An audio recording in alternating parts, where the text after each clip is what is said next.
All right, everybody, let's talk about the Season 21 artifact and its mods. I'm not going to talk about the Column 1 mods because they are literally just your typical champion mods for every season. One cool thing, though, Overload Trace Rifle. Column 2 is just all authorized mods, so any mods that involve Arc, Void, Strand, or Melee is going to cost 1 energy on your armor. That's cool. Column 3 is where stuff starts to sizzle a bit. Thunderous Retort is returning, grants bonus Arc super damage if cast while critically wounded or while amplified. We also have a new one, Unto the Breach. Defeating a Void debuff target creates a Void Breach while your Void subclass is equipped. Yeah, I'm just letting y'all know right now, this is going to be a heavy Void season with no volatile flow. Now, if you move over to Column 4, Strand Soldier looks kind of cool. Your Strand weapons gain unraveling rounds whenever you gain Woven Mail while your Strand subclass is equipped. Strand Titans are going to eat on that, I'm just saying. Protective Breach. Picking up a Void Breach gives you an overshield or refreshes your existing overshield. And with Unto the Breach over in Column 3 that we literally just talked about, that'll be pretty easy to proc. Counter Charge could be pretty useful in higher end content. Gain a stack of armor charge whenever you stun a champion. And then Amped Up, gain damage resistance while amplified. A lot of arc mods here too. Jeez. Now, Column 5, y'all know this is where stuff starts to get a little bit more frisky, okay? Conductive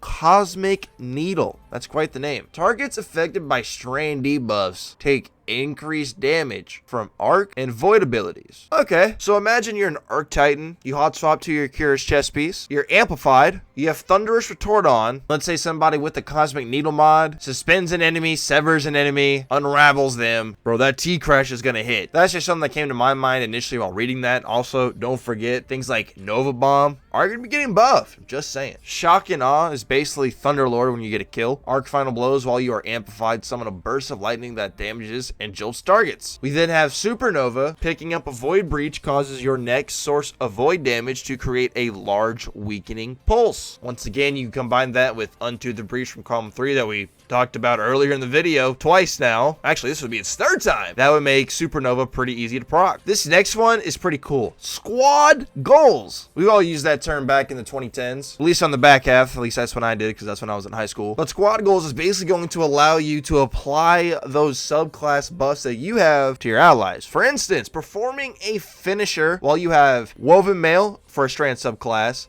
Devour for a Void subclass, and then Amplified for an Arc subclass. It's going to grant whatever one of the 3, whatever subclass you're on. We're just going to use Strand for an example here. You have Woven Mail, you finish an enemy, it's going to grant Woven Mail to nearby allies. I think this is a pretty cool idea for a mod, especially in team play. And then last one, Lightning Strikes Twice. We've seen this one before. After throwing an Arc Grenade, gain increased grenade recharge for a short time. Arc Final Blows extend the duration of this benefit. And that is the gist of the Season 21 artifact. Now, let me remind you guys, if you were doing the Guardian Games competitive Nightfall playlist, and you see your homies in there, emote and finishing, don't try and go fast and steal those champion kills. We're trying to farm up a lot of Vanguard rep, and you do that by getting 200k score in the Guardian Games Nightfall. Daily reminder, emote and finish inside of that playlist. Every yellow bar and champion. And now, I thank you for your time, for watching the video. Very generous of you. Hope you enjoyed the video. If you did, please do consider using the subscribe button as a form of cover. You guys have a great day. Be safe out there, and we'll see you on the next one.